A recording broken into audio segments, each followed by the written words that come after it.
Out of all currency pairs like gold, euro USD, GBP JPY, Nasdaq, ഈ pairs എല്ലാം ഉണ്ടായിട്ടും why we trade only on gold? നമ്മളും trading start ചെയ്ത ടൈമിൽ പല യൂട്യൂബ് വീഡിയോസും കണ്ടിട്ടുണ്ടായിരുന്നു. യൂറോ USD ആണ് പെയർസിൽ, കറൻസി പെയർസിൽ ഹൈ വോൾട്ടൈൽ ആയിട്ടുള്ള pair and it is easy to trade.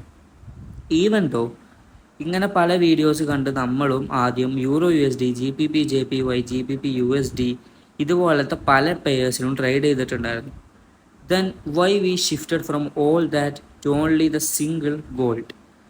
അതിനുള്ള റീസൺ എന്താണെന്ന് വെച്ചാൽ, ഫസ്റ്റ് തിങ്, നമ്മൾ എല്ലാ പെയേഴ്സും കൂടെ വാച്ച് ലിസ്റ്റിൽ ആഡ് ചെയ്തിട്ടാൽ നമ്മൾ ആദ്യം വിചാരിച്ചിട്ടുണ്ടായിരുന്നത് എന്താ വെച്ചാൽ, എത്ര പേഴ്സ് കൂടുന്നോ അതിനനുസരിച്ച് നമുക്ക് ട്രേഡിംഗ് ഓപ്പർച്യൂണിറ്റീസ് വരും, so we can make more മണി.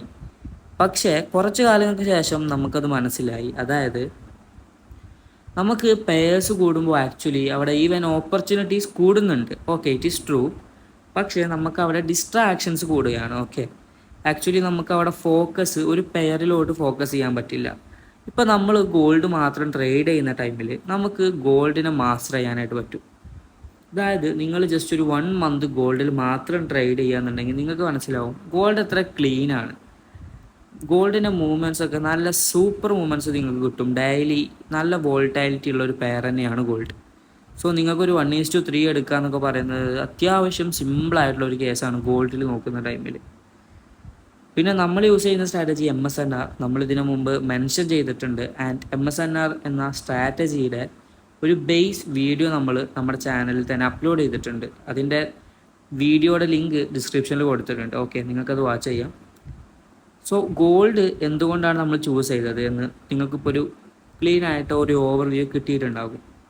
ഇനി ഗോൾഡിൽ നമ്മൾ യൂസ് ചെയ്യുന്ന സ്ട്രാറ്റജി MSNR ആണ്. ഇത് നമ്മൾ ഇതിനു മുമ്പ് പറഞ്ഞിട്ടുണ്ട്. ഇനി പലരുടെ പ്രശ്നം എന്താണെന്ന് വെച്ചാൽ, ഗോൾഡ് ഹൈലി വോളറ്റൈലാണ്. സോ അതുകൊണ്ട് തന്നെ സ്റ്റോപ്പ് ലോസ് വെക്കുന്ന ടൈമിൽ ഒരു 30 പിപ്സ് ഒന്നും നിങ്ങൾക്ക് വെച്ചാൽ പോരാ, 70 പിപ്സ് 80 പിപ്സ് അങ്ങനെയൊക്കെ വെക്കണം. അതാണ് ചിലരുടെ പ്രശ്നം. ഓക്കെ, സോ അതിനുള്ള ഒരു ബെസ്റ്റ് മെത്തേഡ് എന്താണെന്ന് വെച്ചാൽ, എനിക്കും ഇൻ ദ ബിഗിനിങ് സ്റ്റേജ് ഞാൻ മറ്റ് പല സ്ട്രാറ്റജീസ് യൂസ് ചെയ്ത ടൈമിൽ ഞാൻ എസ്പെഷ്യലി ഒരു സ്ട്രാറ്റജിയുടെ പേര് പറയുന്നില്ല. ഓക്കെ, പല സ്ട്രാറ്റജീസും ഡിഫറെൻ്റ് ആയിട്ടുള്ള സ്ട്രാറ്റജി യൂസ് ചെയ്ത ടൈമിൽ എനിക്കും ഈ പ്രശ്നം ഉണ്ടായിട്ടുണ്ടായിരുന്നു. അതായത് ഇപ്പോൾ നമ്മൾ ഗോൾഡിൽ ഒരു ട്രേഡ് എടുക്കുന്ന ടൈമിൽ ഒരിക്കലും ഒരു 30 പിപ്സ് അല്ലെങ്കിൽ ഒരു 40 പിപ്സ് വെച്ചാൽ പോരാ സ്റ്റോപ്പ് ലോസ്. ഓക്കെ, മിനിമം ഒരു 70 പിപ്സൊക്കെ ഗോൾഡിൽ സ്റ്റോപ്പ് ലോസ് വന്ന ടൈം ഉണ്ടായിരുന്നു. സോ അന്ന് ഇപ്പോൾ നിങ്ങൾക്ക് അറിയാം, ഒരു ബിഗിനറിനെ സംബന്ധിച്ചിടത്തോളം 70 പിപ്സൊക്കെ സ്റ്റോപ്പ് ലോസ് വെക്കുന്ന ടൈമിൽ 140 പിപ്സാണ് TP വെക്കേണ്ടി വരിക. ഓക്കെ, അതായത് 1:2 നിങ്ങൾ ക്യാച്ച് ചെയ്യുന്നതെന്നുണ്ടെങ്കിൽ, അപ്പോൾ നിങ്ങൾക്ക് സ്വാഭാവികമായിട്ടും നിങ്ങളുടെ മൈൻഡിൽ വരുന്നൊരു കേസാണ് എന്ത്, നിങ്ങളൊരു ലൈവ് അക്കൗണ്ട് യൂസ് ചെയ്ത് ചെയ്യുന്ന ആളാണ് and you are a beginner. നിങ്ങൾ ഈവൻ 0.01 ലോഡ് സൈസ് ഇട്ടാൽ പോലും നിങ്ങൾക്ക് അവിടെ ലോസ് വരുന്നത് $7 ആയിരിക്കും.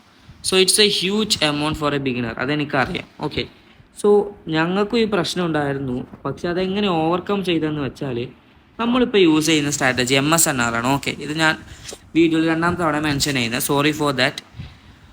അതിൻ്റെ ഒരു ബെനഫിറ്റ് അല്ലെങ്കിൽ അതിനൊരു അഡ്വാൻറ്റേജ് എന്താണെന്ന് വെച്ചാൽ, നമുക്ക് ഈസി ആയിട്ട് ട്രേഡ് ചെയ്യാൻ പറ്റും. ജസ്റ്റ് 30 പിപ്സാണ് സ്റ്റോപ്പ് ലോസ് വരുന്നത്. സോ 1:3 എന്ന് പറയുമ്പോൾ ജസ്റ്റ് 90 പിപ്സാണ് വരുന്നത്. നേരത്തെ കേസിൽ നിങ്ങളൊരു മറ്റ് പല സ്ട്രാറ്റജീസ് യൂസ് ചെയ്യുന്ന ടൈമിൽ 50 to 70 പിപ്സാണ് സ്റ്റോപ്പ് ലോസ് വരുന്നത് നിങ്ങൾക്ക്. സോ അതിൻ്റെ 1:2 എടുക്കുന്ന ടൈമിൽ നിങ്ങൾക്ക് ഇവിടെ സിമ്പിളായിട്ട് 1:3 എടുക്കാൻ പറ്റും. ഞാനിവിടെ മറ്റ് സ്ട്രാറ്റജീസിനെ ഒരിക്കലും ഒരു നെഗറ്റീവ് സൈഡായിട്ടല്ല ഞാൻ പറയുന്നത്. ഞാൻ യൂസ് ചെയ്യുന്ന സ്ട്രാറ്റജിക്ക് ഗോൾഡ് ഒന്നും കൂടെ അഡാപ്റ്റബിൾ ആണ്, ഗോൾഡ് ഈസിലി യൂസബിൾ ആണ് എന്നാണ് ഞാൻ പറഞ്ഞു വന്നത്. ഇനി ഞാൻ നിങ്ങൾക്ക് ഒരു എക്സാമ്പിൾ കാണിച്ചു തരാം. ഓക്കെ, നിങ്ങൾക്ക് ഇവിടെ ഒരു 4 hour സപ്പോർട്ട് കാണുന്നുണ്ട്. ഇതൊരു 4 hour സപ്പോർട്ടാണെന്ന് തന്നെ മനസ്സിലായത് നമ്മൾ കഴിഞ്ഞ ഒരു വീഡിയോ അപ്ലോഡ് ചെയ്തിട്ടുണ്ടല്ലോ MSNRനെ കുറിച്ച്. അതിൽ ഞാൻ പറഞ്ഞിട്ടുണ്ട് V shapes are support for us. Okay, ഇതാ ഇവിടെ നിങ്ങൾക്കൊരു V ഷേപ്പ് കാണാൻ പറ്റും. ഇതൊരു സപ്പോർട്ട് ലെവലാണ്. ഓക്കെ, സോ ഈ സപ്പോർട്ട് ലെവലിലോട്ട് മാർക്കറ്റ് ഇതാ റീട്രേസ്മെൻറ്റിന് വന്നത് ഈ ഒരു ക്യാൻഡിലാണ്. സോ ഡയറക്റ്റ്ലി ഞാൻ 5 മിനിറ്റിലോട്ട് പോയി. 5 മിനിറ്റിലാണ് നമ്മൾ കൺഫർമേഷൻസ് എടുക്കുന്നത്. ഓക്കെ, അതുകൊണ്ടാണ് ഞാൻ 5 മിനിറ്റിലോട്ട് പോയത്. സോ ഇവിടെ മാർക്കറ്റ് റീട്രേസ്മെൻറ്റിന് വന്നു. അതിനുശേഷം നമുക്ക് EMA ബ്രേക്കൗട്ട് എവിടെ കിട്ടിയെന്ന് നോക്കാം. ഇതാ ഈ ഒരു ക്യാൻഡിലാണ് നമുക്ക് EMA ബ്രേക്കൗട്ട് കിട്ടിയിട്ടുള്ളത്. സോ സിമ്പിളാണ്, ഡയറക്റ്റ്ലി ഇവിടെ നിന്ന് എൻട്രി എടുക്കുക. ഇത്രേ ഉള്ളൂ നമുക്ക് ചെയ്യാൻ. ആൻഡ് നമുക്ക് 30 പിപ്സ് SL വെക്കാം. Correct 30 pips SL and 90 pips TP. നിങ്ങൾക്കൊരു ക്ലീൻ ആയിട്ട് 1:3 ട്രേഡ് അവിടെ കിട്ടും. ഞാൻ 1:3 ആണ് എപ്പോഴും എടുക്കാറുള്ളത്, എല്ലാ വീഡിയോസിലും പറയാറുണ്ട്. അതിൻ്റെ ഇടയിൽ നമ്മൾ ഇടയ്ക്ക് പാർസൽസ് ബുക്ക് ചെയ്യാറുണ്ട്. ഇതാ കണ്ടോ, നിങ്ങൾക്ക് ക്ലീൻ ആയിട്ട് നമുക്കൊരു 1:3 ട്രേഡ്സ്.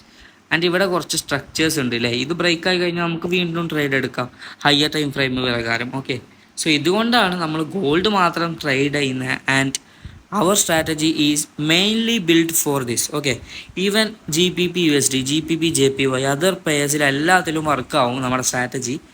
ഈവൻ ഇന്ത്യൻ മാർക്കറ്റിൽ വരെ, സ്റ്റോക്ക് മാർക്കറ്റിലൊക്കെ വർക്ക് ചെയ്യുന്നുണ്ട്. സോ നമ്മൾ ട്രേഡ് ചെയ്യുന്ന ഗോൾഡാണ്. അതിനുള്ള കാരണം എന്താ, വോളറ്റാലിറ്റി.